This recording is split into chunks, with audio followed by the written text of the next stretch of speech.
السلام عليكم ورحمة الله وبركاته walaalada muslimiinta meel kastoo aad joogtaan ku soo dhawaada barnaamijkeennii maxay ku islaameen barnaamijkeennana waxaynu ku soo qaadan doonaa baadarigii ku adkaa diinta kiristaanka ee qaatay diinta islaamka waa Yusuf Astis Sheikh Yusuf Astis waa wadaad u dhashay waddanka Mareykanka kuna soo barbaaray diinta kiristaanka wuxuu ahaa nin faafiya diinta masiixiyadda sidoo kalena ka shaqayn jiray kaniisadaha isagoo u qaabilsanaa qolyaha u garaaca cuudka iyo muusikadaba haddaba Yusuf Astis iyo aabihii oo ganacsadayaal ahaa ayaa shuraka baac mushtareed waxay la noqdeen nin dhalinyaro ah oo muslim oo ka soo jeeda dalka Masar wuxuu leeyahay Yusuf Astis aabahay ayaa ii sheegay inuu imanayo nin muslima waan la yaabay oo waan la cajabay aabahay sababtoo ah xilliga muslimka waxaan ka rumaysnaa inay yihiin dad dhiig yacaba argagixisa aftuubata dadka ah dumarka iyo carruurtana ku xidha jeelasha sidoo kalena caabuda dhagax madow oo saxaraha yaala maalintiina 5 jeer dhunkada dhulka waa sida uu hadalka u dhigay waxaan filayay buu yidhi in ninka dhalinyarada ah ee muslimka imanaya uu soo qaadan doono dharkii Khomeini reer Iran sidoo kalena labadiisa indhood dhexdooda ay ka muuqan doonto cadho iyo weji gabaxsanaan haddaba kolkii uu yimi wiilkii reer Masar ayuu Yusuf Astis uu la kulmay wiilkaas mise wiilkaasi wuxuu sitaa maryo caadiya sidoo kalena wuu dhoolla cadaynaya oo wejigiisu waabu furan yahay oo farxad baa ka muuqata kadibna wiilkii ayaa wuxuu bilaabay inuu dukaankii ka shaqeeyo muddo markuu halkaa ka shaqaynayay ayaa Yusuf Astis wuxuu leeyahay wiilkan waxaan ku arkay akhlaaq aad u sarreysa iyo qaab dhaqameed aanan ku arkin dadka kaleba wiilkaas markuu shaqaynayo wuxuu ku dadaali jiray inuu hubsado in macaamiisha wax ka iibsanaysa ay heshay alaabtii ay u baahnayd sidoo kalena wuxuu ahaa wiilkaasi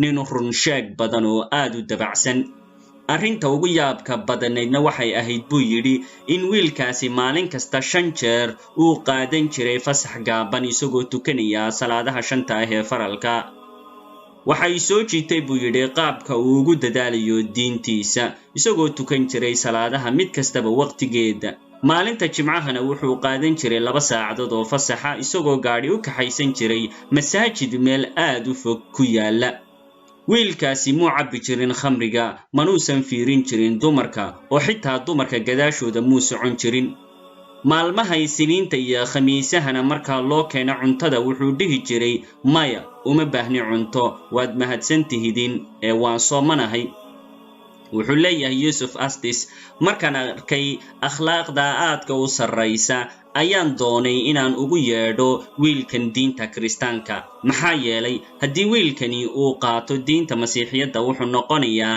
baadariyada iyo wadaadada ugu sarreeya diinta kiristaanka ama masiixiyadda kadibna waxaan u soo xidhay buu yidhi saliibkii oo aan qoorta ku soo qaatay koofiyada ay ku qoran tahay Ciise Masiix waa wiilkii Ilaahayna waan soo sitay oo madaxan ku qaatay iyo kitaabka Bible-koon hore ka soo qaatay dabadeedna waxaa wada kulmay buu yidhi wiilkii reer Masar aniga aabahay iyo baadari Katoliga oo aanu saaxiiba ahayn waxaan saddexdeedu kala sidanaa buu yidhi 3 Bible oo kala duwan markaasaan saddexdeedii waxaan ku muranay Bible-kayga iyo kaygan ayaa ka saxsan intaa kadib ayaan wiilkii reer Masar waxaan weydiinay idinka imise kitaab ayaa leedihiin wuxuu dhahay wiilkii annagu hal kitaab ayaan leenahay oo ku qoran luqadda afka Carabiga oo kaliya wuxuu yidhi Yusuf Astis waan la yaabnay sideeba muslimku hal kitaab oo kaliya ay u haystaan kadibna wiilkii ayaa wuxuu weydiiyay ilaahyada saddexoolaha ah ama Trinity-ga ama Taaluudka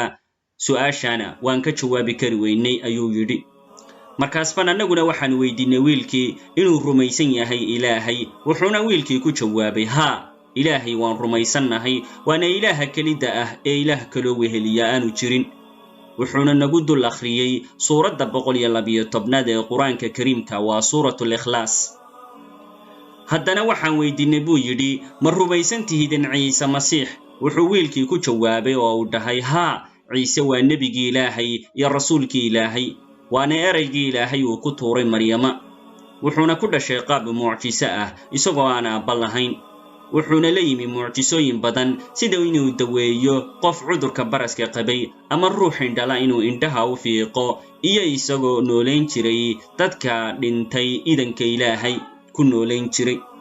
wuxuu dhahay Yusuf Astis, waan yaabnay oo wuxuu wiilkaasi uu sheegayo waxay ku qoran yihiin kitaabkayaga. waxaanan moodnay in islaamka ama muslimiintu ay sida kiristaanka oo kale ay yihiin, ilaa iyo markaana farqiga noo dhexeeya maan fahansanin ayuu yidhi. markaasaan wiilkii waxaan weydiinay, ma u rumaysan tahay ciise masiix inuu wiilka ilaahay uu yahay? wiilkii wuxuu ku jawaabay oo uu yidhi, maya, waa wiilkii maryama ay dhashay, mana aha wiil ilaahay uu dhalay, maxaa yeelay ilaahay waa keli oo ma laha ubad iyo reertoona. wuxuu dhahay Yusuf Astis, markaasaan naftayda isku idhi, waa run oo ciise waa wiilkii maryama ay dhashay, ee sidee buu ku noqonayaa wiilka ilaahay uu dhalay? muddo markii wiilkii uu halkii u joogay, wuxuu saameeyey dhammaan qoyskii reer Yusuf Astis. waxaa haddaba doonay inuu islaamnimada uu qaato nin Yusuf Astis ay saaxiiba ahaayeen oo kaatoliga ahaa. wuxuuna ninkaasi aaday masaajidka, kadibna wuxuu fiiriyey qaabka ay muslimiintu u oogayaan ama ay u tukanayaan salaada. kolkuu soo laabtay ayuu wuxuu la kulmay saaxiibkii Yusuf Astis. Yusuf baa markaa wuxuu weydiiyey, maxaad ku aragtay masaajidka? ma bambooyin ayay isku diyaarinayeen oo isku xirxidhayeen? wuxuu dhahay haddaba ninkii kaatoliga ahaa ee xilligaa aaday ama booqday masaajidka, maya, ee inta ay istaageen ayay aamuseen, kadibna jilbaha ayay qabsadeen oo markaasay sarena u soo kaceen, kadibna way sujuudeen. sidaas baana dhowr jeer ay ku celceliyeen. ugu dambaynna inta ay fadhiisteen ayay dhammaantood wada aamuseen, kadibna labadooda hareerood ayay u salaamo naqsadeen. Yusuf wuxuu dhahay, maxay kale? markay salaamo naqsadeen miyay isqarxiyeen? maxaa ka dambeeyey? wuxuu dhahay ninkii, maya, ee sidaas bay salaadoodii ay ku dhammaatay, waana la kala dareeray. muddo yar kadib waxaa islaamnimadii qaatay baadarigii saaxiibka la ahaa Yusuf Astis. waxaanu islaamnimadiisii u sheegay Yusuf buu u sheegay. dabadeedna Yusuf intuu orday ayaa wuxuu doonay inuu islaamnimada saaxiibkii uu u sheego oo u gaadhsiiyo xaaskiisii. markaasi xaaskiisii waxay ku tidhi markii ay albaabka ka furtay, waxaan doonayaa inaad i furto. Yusuf baa wuxuu yidhi, oo maxaa dhacay? waxay tidhi haweenaydii, aniguna waan islaamay, islaamkuna ma ogola in gabadha muslimadda ahi ay guursato nin kiristaan ah. maalintaas Yusuf Astis isaga laftigiisu wuxuu doonayey in uu qaato islaamnimada. wuxuuna la kulmay wiilkii reer Masar. kadibna wuxuu Yusuf Astis uu bilaabay hadal badan oo uu kaga sheekaynayo noloshiisa, ganacsigiisa iyo qoyskiisaba. wuxuuna sugayaa oo keliya in wiilka reer Masar uu ku dhaho, Yusufow, adigu maxaad la qaadan weyday diinta islaamka? hase ahaatee wiilkii reer Masar ayaa si fiican u fahmay qasdiga iyo ujeeddada uu leeyahay Yusuf. wuxuuna ku dhahay, Yusufow, arrintu maaha waxa idinka dhexeeya adiga iyo qoyskaaga, adiga iyo hantidaada, adiga iyo dadka kale, ee arrintu waxa weeye waxa idinka dhexeeya adiga iyo rabbigii ku abuuray. subxaan allah. wuxuu dhahay Yusuf Astis, maalintaas ayaan waxaan aaday meel aanay dadku iga arkaynin. markaasaan sujuuday oo aan ilaahay baryey anigoo leh, ilaahayow isoo hanuuni. kadibna Yusuf wuxuu go'aansaday inuu qaato diinta islaamka, isagoo soo raacay xaaskiisii saaxiibkii. waxaana shahaadada u qabtay wiilkii dhalinyarada ah ee muslimka ah ee u dhashay waddanka Masar. Yusuf Astis waxa uu yidhi, ama wuxuu rumaysan yahay maanta in qaabka ugu fiican ee ugu wanaagsan ee dadka islaamka loogu yeedho in ay tahay in uu qofka muslimka ahi uu dhaqan geliyo ama akhlaaqda islaamka uu ku dhaqmo iyo diinta muslimka ama islaamka wuxuu qabo. maanta Yusuf Astis waa daaci weyn oo caana, isagoo dadka ugu yeedha dacwadda islaamka.